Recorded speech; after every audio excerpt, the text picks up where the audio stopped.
Salut tout le monde. Aujourd'hui, nous allons commencer la lecture du roman des graffitis à suivre. Veuillez suivre avec moi dans vos romans. Il n'y a pas de texte dans cette présentation, c'est seulement ma voix. OK, alors on commence au chapitre 1 qui s'appelle Luca Bertium est demandé. Alors on commence. On demande Luca Bertium au bureau du directeur. Je suis tranquillement installée à écouter les principes de géométrie dans l'espace quand cette phrase résonne dans la classe et, je dois ajouter, directement dans mes oreilles puisqu'elle m'est personnellement adressée. Je suis à des années-lumière de me douter de tout ce que cette simple petite phrase va provoquer dans ma vie. La classe entière se tourne d'un mouvement uniforme dans ma direction. En général, ça va très mal quand un élève est appelé chez le directeur. Je crois voir le regard de chacun se transformer dans un gigantesque point d'interrogation. Qu'est-ce que le directeur peut bien vouloir à Luca Bertium? Et dans ma tête se bouscule allègrement le même type de phrase sans réponse, du genre qu'est-ce que j'ai bien pu faire pour qu'on m'appelle au bureau du directeur un lundi et surtout à 15h22, alors que les cours vont se terminer dans quelques instants à peine? Je sors tout de même de la classe pour répondre à l'appel. Remarquez que ça fait un peu mon affaire. J'ai horreur des mathématiques. Me voilà, sauvée par la voix. Souvent, c'est par la cloche. Cette fois-ci, c'est par une petite voix aiguë qui n'arrête pas de me réclamer. On demande Luca Bertium. Bon, ça va, j'arrive. Pas de panique à bord. Qu'on me laisse seulement le temps de descendre les quatre étages qui me séparent du bureau du directeur. Dans cette école, plus on est jeune et au début du secondaire, et moins on a de marches à monter et à descendre. Qu'est-ce qu'on peut bien me reprocher? Il me semble que je n'ai rien fait de particulier. Je dirais même que je me tiens plutôt tranquille ces temps-ci. Voilà, je l'ai, ma réponse. Le problème, c'est que je suis trop tranquille. Ça les intrigue et ils veulent en savoir davantage. Ou alors, on demande Luca Bertium au bureau du directeur.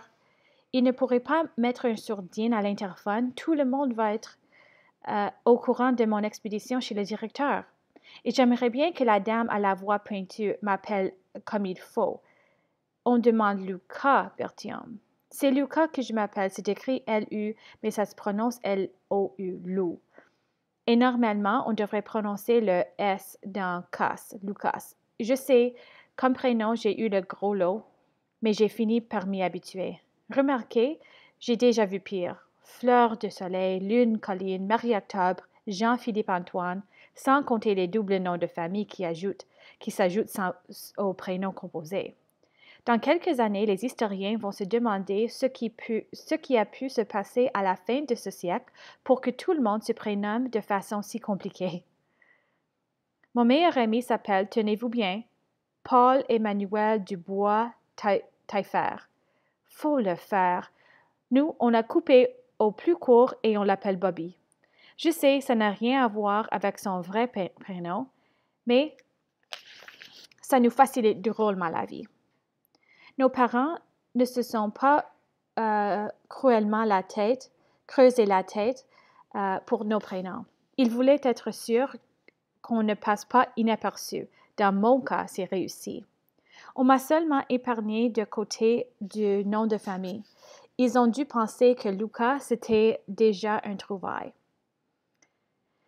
Et je n'échappe pas à la règle des ados de valise. Mes parents se sont séparés quand j'avais 4 ans. Je n'ai 15 ans, bientôt 16. Mais pour l'instant, je suis un adolescent vivement recherché par la direction de son école. On demande Lucas. La voix continue de m'appeler et je m'arrête un instant devant la fenêtre qui donne sur la rue, fenêtre qui ne s'ouvre pas, il va sans dire.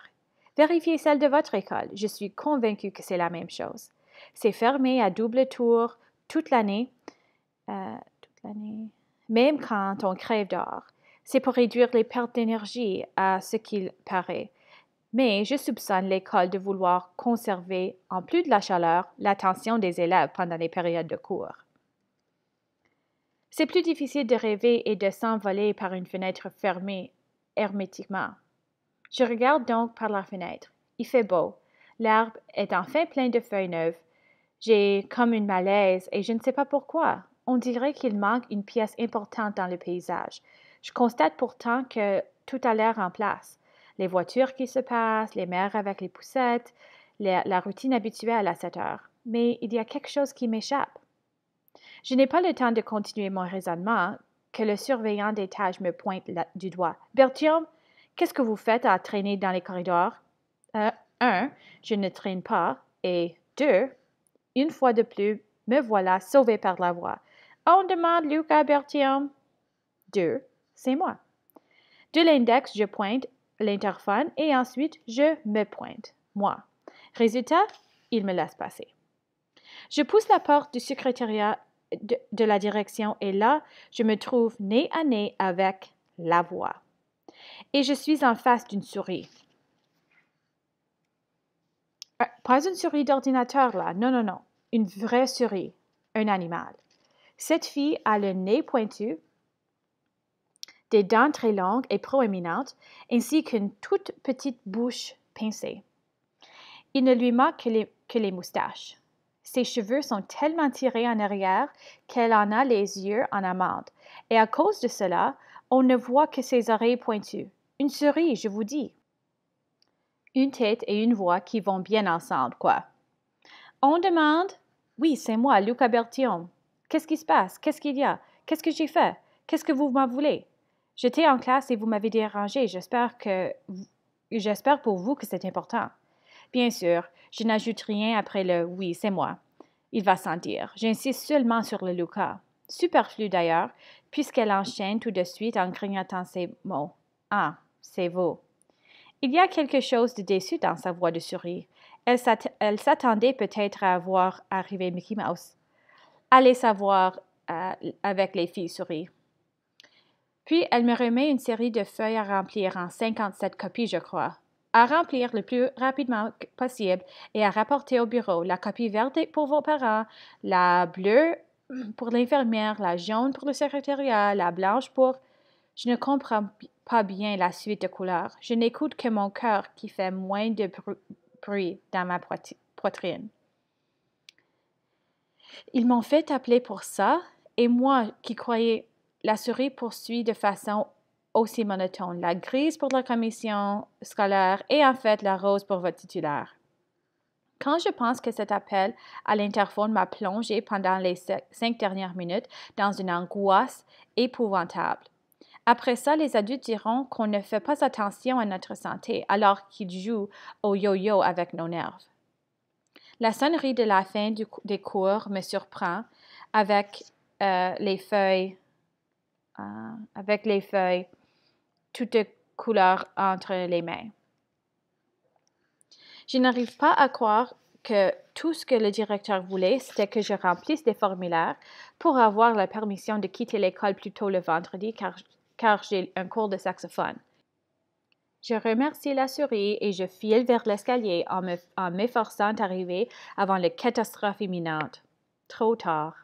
Les 849 élèves de l'école déboulent les escaliers en même temps que le 850e, en l'occurrence moi, essaie de les remonter pour aller récupérer ses cahiers et ses livres restés en classe. Après ça, on dira que la vie d'un ado de 15 ans, c'est de tout repos. J'ai réussi à franchir le premier étage sans trop de peine. Le deuxième me donne du fil à retordre.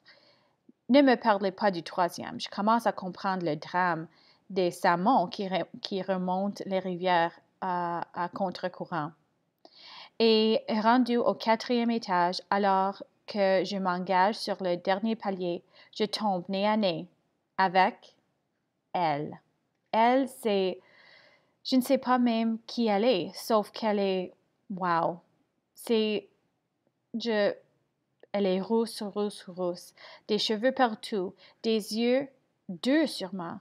Mais de quelle couleur? Difficile à dire parce qu'elle regarde par terre à la recherche de mes centaines de documents à faire signer par la terre entière et qui ne sont répandus sur le palier du quatrième. Il y a ces accidents dans la vie. Je remercie tout bas la souris de m'avoir appelé à l'interphone avec tant d'insistance. Si elle ne l'avait pas fait, je ne me serais jamais trouvée coincée avec elle. La dernière classe nous passe dessus en continuant sa descente. Nous, on reste à quatre pattes à ramasser la tonne de papier.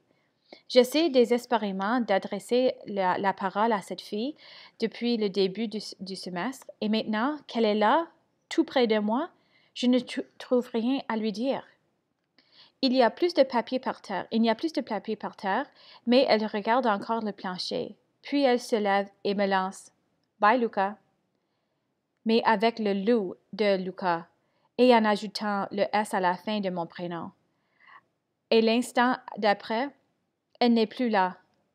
Il n'y a plus autour de moi que le grand silence quand les classes sont vides.